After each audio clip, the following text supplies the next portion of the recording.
प्रयत्न केला त्यांनी करू द्या ना, आमची केस खोटी आहे, फायर खोटा आहे, फायर तुमचा अर्ज आहे. अर्ज नाही हा अर्ज नाही. आम्हाला एफआयआर तरी द्या, नाही तर मी खोटा एफआयआर करतो म्हणून माझ्यावर कारवाई करू. सरकारी कामात आठ करायला म्हणून करा. चला आपण सीआयडीला भेटू द्या त्यांच्या इन्व्हेस्टिगेशन. साहेब एक महिना झाला, साहेब एक महिना झाला, एक स्टेटमेंट तरी आले सीआयडीचं. बरं आम्हाला सांगा, सीआयडी तुम्हाला माहित नसेल कोणाला बोलवलं सीआयडी नाही. त्याचा रोहित सिंग अमेरिकेत जाऊन आला, तो दिल्लीत येऊन बसला, सीआयडी त्याला अजून नाही बोलवलं. व्हीके सिंग जो मालक आहे त्याला अजूनपर्यंत बोलवलं नाही. त्याच्याजवळ मेंटेनन्स करणारा महाराष्ट्रात बसणारा जो त्यांचा माणूस आहे त्यालाही अजून बोलवलं नाही. सीसीटीव्ही बद्दल फक्त इथले गोळा केल्याने त्यांनी आम्हाला कळालं. त्यानंतर तिथं जो जे दोन येणार होते कॅप्टन पायलट ते अचानक कॅन्सल झाले. का झाले त्यांना अजूनपर्यंत बोलवलं नाही, त्यांना नोटीस नाही. आणि डीजीसीच्या कोणत्या अधिकाऱ्यांनी मंजुरी दिली याला? आणि हे आमच्या लेवलला आम्हाला कळलेलं माहिती.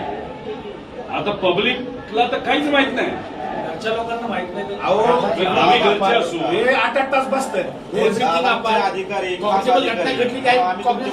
गव्हर्नमेंट प्रेझेंटेशन दिल्लीत दाखवले, मुंबईत दाखवले, ते मोगम नाही साहेब. आणि ठीक आहे मी प्रेझेंटेशन केलं, चुका केल्या मला काउंटर पण केलं. बारामतीमध्ये पोलीस जर आम्हाला साहेब आमचा एफआयआर घ्या, सीआयडीला द्या ना. तुमच्यावर काय करस्पॉन्डिंग झाला का सीआयडीचा? मी देशाच्या मिनिस्टर साहेबांच्या ऑफिसला पाठवलं, डीजीसीला पाठवलं. आम्ही एव्हिएशन मंत्री तिथं नसावेत असं म्हणत असलो तरी त्यांच्या मंत्रालयाला मी पाठवलेलं आहे.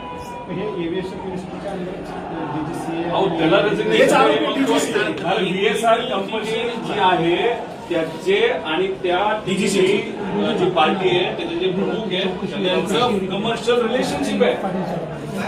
मग म्हणून VSR ला वाचवत आहे.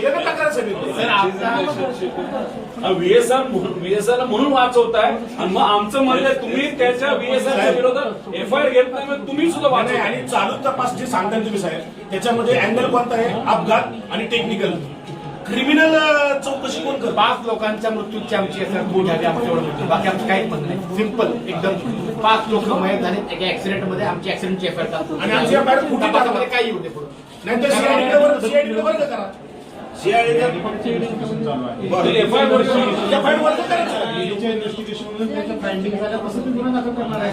गुन्हा दाखल व्हायचा 1 महिना झाला साहेब, 1 महिना दाखल त्यांनी केलाच नाही तर आम्ही काय करतो? सीबीआय मध्ये आता आपण बोलतोय, आता आपण बोलत असताना 7,000 पेक्षा जास्त केसेस प्रलंबित आहेत. 2600 केसेस 10 वर्षाला प्रलंबित आहेत. दादाला न्याय द्यायला 10 वर्ष थांबू का?